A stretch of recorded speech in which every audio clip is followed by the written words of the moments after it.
Hey guys, I'm gonna bring you a quick in case you missed it. And this is a case involving Sonya Massey. Now, I did cover this story when it first happened in July, so I'll leave the link to the description box if you want to check it out, because I'm just gonna bring you the gist of the story, so to speak. Okay, so on July 6th, Sonya Massey, 36 years old, she called the police. She thought that there was a prowler around her house. So when the police arrived, Sean Grayson, Deputy Sean Grayson, he arrived with another officer. He was already on edge. You can tell he really was. So on edge that I think that Sonya Massey was having her own mental problems. And she actually said to this man and the other deputy twice, she said, "I love y'all." And I think the other deputy giggled, but I mean, you could tell it was a very odd situation. And they pretty much told her that they looked around the area and they checked in back of her house and there was no one around. So they should have just left. But Sean Grayson, he kept focusing on this truck that was in her driveway. And then he asked to see her ID. So now he has to come into the house when they were getting ready to leave. But now he has to come into the house. So Sonya, who's very small, she looks really small, especially compared to him. I don't know how tall he is, but she looks very small.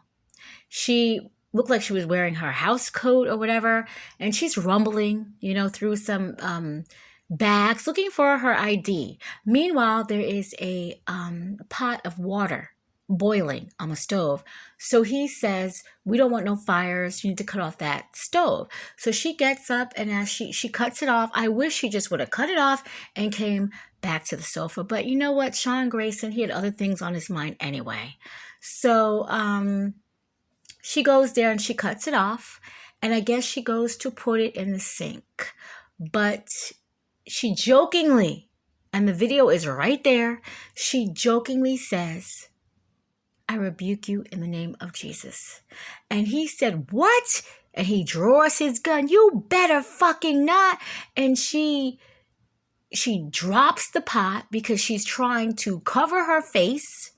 And he shoots her once in her face and once in her head. And she drops and she falls right there in her kitchen as she requested a call for help, thinking that there was a prowler in her yard.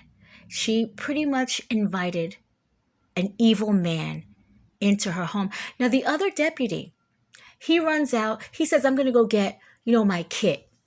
I guess his life-saving kit. He says, "Oh no, she's gone. That's a headshot." Then he says, "Did you see her? Did you see what she was doing? She rebuked me. That fucking crazy bitch." Oh yeah, he was going off. He was going off. "Oh, I didn't want to get wet." I mean, yeah. This time he's not in fear of his life. He's in fear of getting wet. So he shoots her once in the face and once in the head. And he's like, "Look, that's a headshot. She's gone. She's dead." So he's basically trying to make sure his partner is on the same page as him. However, his partner wasn't, because his partner had his cam on the whole entire time. So this situation was being recorded. Meanwhile, Sean Grayson had cut his cam off. I wonder why. This wouldn't be the first cop that, pretty much has a license to kill, that is running around looking for trouble, but they don't want too much trouble. They don't want to go into it with like a whole gang or anything like that. They're looking for just the right amount of trouble. And this small little woman who is in fear, okay? Gotta love that word, right? But she is really in fear that someone is around her house, or she's thinking that, or maybe she is going through something medical where she's hallucinating. I don't know really what it was, but yeah, she pretty much invited the evil into her home. Now, Grayson, okay, of course, he is not a police officer anymore, and he had been in jail ever since that crime. He is due to get out of jail January 2nd. I guess until a trial starts. I don't see any reasons why he should get out of jail. Now, the Illinois Supreme Court declined to let him be released from jail. However, they're waiting until the Attorney General appeals this decision in order to release him.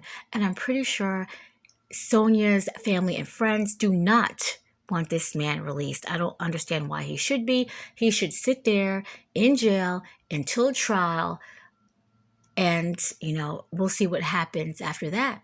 But he should definitely get some time. This woman was no threat at all. And he killed her. So yeah, when I heard about this a couple of days ago, I was really pissed off that they're even thinking about letting him out. I really was. Justice for Sonya Massey. I hope that they keep this man in the jail.